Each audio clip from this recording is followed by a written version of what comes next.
to another video tutorial with Märklin of Sweden. Today we're gonna go over how to make mountains.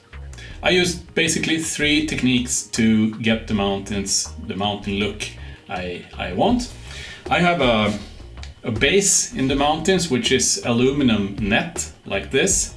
It gives the shape. I can easily reshape this to whatever shape or form I want, and I fix the shape with toilet paper and glue. All right. Then for I would say low-end rocks, I use styrofoam, which is used for isolations in a house. I cut it with a standard knife, and this is good. But it's very time consuming to cut this, and I don't like time consuming things, so I only use that for simple rocks which is a bit distant to the viewer. So not so much detail, but it needs to pop out anyway. For the high-end rock, which is closest to the viewer, I use rock molds. This is a rock mold from Woodland Ceramic, and I use it with a lightweight hydrocal. Yeah, because it was in the shop. So, let's get started.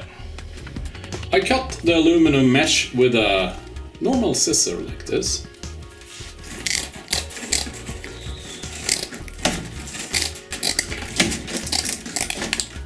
Next thing is to get structure into this. And then I typically make a ball of it like this. So, and then you can stretch it back to cover the area you wanted to cover originally. But you still have a bit of structure to it. I then fix it to the plywood with this kind of staple gun. If you're not happy with the shape you get initially, you can easily reshape it to whatever look you want from the hillside. I then peel off like half of the toilet paper roll. And then I mix 50-50 water and white glue like this. I just dab on some glue water blend here onto my toilet paper. And if I'm happy with the shape of the aluminum net, I just let the toilet paper follow that shape. And if I'm not happy with the aluminum net shape, I just bridge the gap with the paper, so the paper will stand out a bit from the net, but you know, that won't matter much.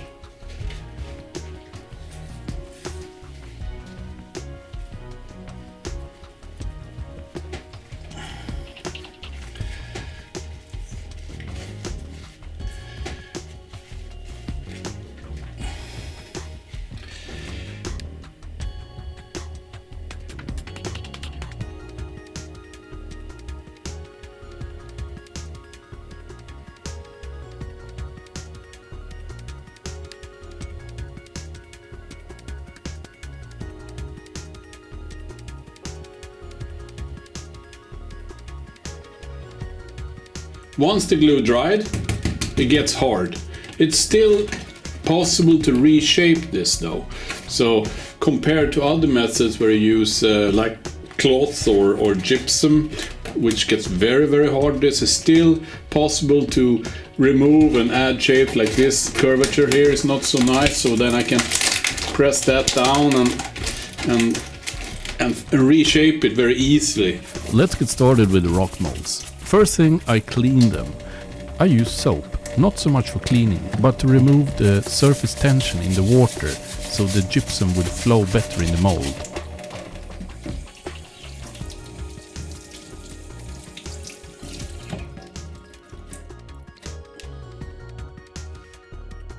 I mix the hydrocal according to the recommendation of the package.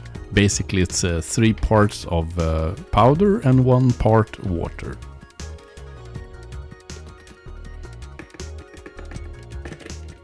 Once the 2 components is in place, it's very important to stir this and mix it properly. Make sure to not get too much air bubbles into it, because that will ruin totally the surface of the rocks once they're finished. After a few hours, the rocks have dried, and I push them out of the mold and I try them out on the surface where I will place them to see where I find a good fit. I then typically place them or fix them with a glue gun like this. Once the rock is in place, I fill the space around with toilet paper and glue. It's important to use a lot of glue water mix here, so this paper gets very soft, so you can shape it really into a good mountain shape. Lastly, I cover all the areas that will not be exposed rock with hydrocal. Make sure not to have hydrocal on the front side of the molds, because that will ruin the surface structures of the molded rocks completely.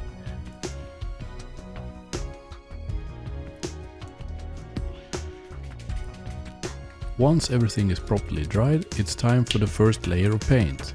I mix white and black to get the correct gray tone I want to achieve. I know that mixing white and black is a no-no, because it will turn out bluish, so I also add burnt umber. Make sure to use a lot of water in this paint mixture, because thick color will destroy the surface structure of the mountainside. I make sure to cover the whole area, which will be exposed as a rock side, with this gray base color. And this is what it looks like once the first layer of gray paint has been applied all over. Then it's time to add some details. I use red and brown for the details in my mountainsides, but that may vary depending on what area you're in and what type of rocks you will model. I don't fully mix these two colors. I still want them to be separated to some extent, just so I have a bit of blend of both and both of the original colors in my bucket. Then I apply it in spots or streaks like this.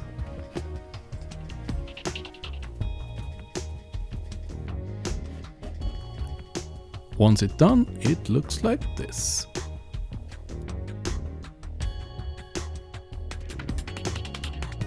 Now it's time to add some contrast onto the mountainside. For this I use black paint and water. I mix the paint so you get an even mix. I apply the paint with my brush like this. I kind of dab it on. I've even seen some people using a sprayer to spray richly onto the mountain like this. The goal is to cover the whole mountain with the black wash. Afterwards, the black wash should only stay where it's cavities.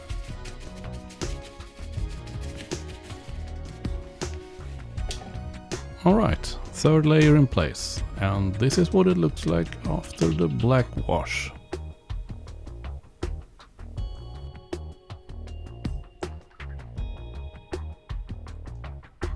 Now only one layer remains, and that is the white dry brush.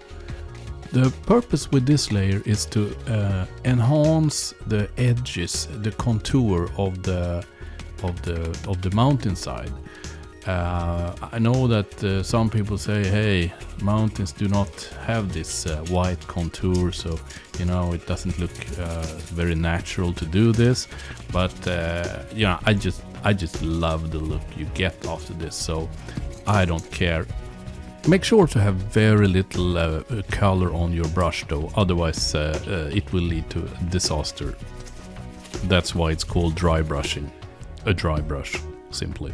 And this is what it looks like while it's done. Then add some green stuff and you will end up with a result like this. I hope you have good use of this tutorial on how to make model mountains. And don't forget to subscribe to Märklin of Sweden channel here on YouTube. And if you like this video, give it a thumb up. See you next time.